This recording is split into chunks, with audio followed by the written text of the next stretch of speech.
Ngayon ko lang narinig itong anong pangalan ito, yung Southeast Asian Achievement Award. At na-check ko sa social media at totoo nga, no, nabigyan ng parangal itong si Mami Angelica Yulo, nanay ni double Olympic gold medalist Carlos Yulo. At anong award ang tanggap niya ay Ulirang Ina Award, no? Nag-award siya bilang isang ulirang ina. So despite of this, congrats sa kanya. At meron din atang award itong si kapatid ni Carlos na si Eldrew. At nabasa ko yung mga reactions at comments sa social media ay iba't ibang reaksyon yung nabasa ko. Meron din ng congrats kay nanay. Meron din nagsabi hindi deserve ni nanay ang ganitong award. At meron din kumu-question dyan sa award na yan. Para sa akin ay choice nila yan. At respetuhin na lang natin yung desisyon nila. Respetuhin nila yung award. At sa mga nagla-like ay puro laughing react o tawa react yung halos makikita mo sa mga articles about dito kay Angelica Yulo. At kasi nahati na yung opinion ng mga tao. Halimbawa itong si Ai de las Alas ay suporta siya dito kay Angelica Yulo at tahasan niyang sinabing team nanay siya. So merong team nanay at meron din team Kaloy or team Kaloy Chloe. Yung team nanay naman ay yung mga katulad ni Ai de las Alas, at saka yan yung team nanay ay sumusuporta dyan kay Mrs. Angelica Yulo. So yung mga team nanay mostly mga boomers at yung mga mother na katulad ni yung mga conservative parent na katulad ni Angelica Yulo.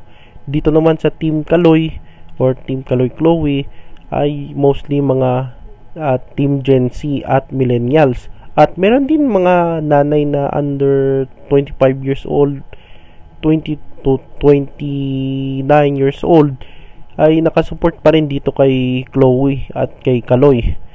So ako, kabilang na ako dyan, mga Gen Z ay sumusuporta dito kay Carlos Yulo. So respetuhan na lang guys, respeto na lang, no, iba't ibang opinion, so respeto na lang. So ang masasabi ko dito ay meron pala nag-uudyok dito kay Miss Angelica Yulo na sumali sa isang beauty pageant ata to ng mga nanay. So meron nag-udyok dito kay Angelica Yulo. Ang tanong sasali kaya siya? So tignan na lang natin. At ang masasabi ko dito sa pamilya, sana peace ng lahat at wag na magbanatan at magsagutan.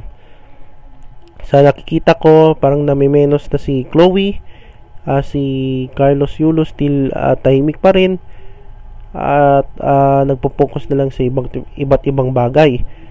So sa mga tao na nanawagan na mag-sorry si Kaloy, makipagbati na si Kaloy sa kanyang magulang, so sa ngayon ay hindi pa muna, no?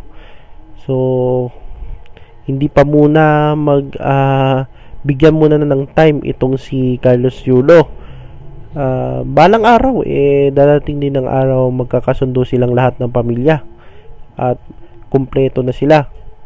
Sa ngayon hindi pa wala pa sa time itong si Kaloy sa ganyang bagay. So antayin na lang natin.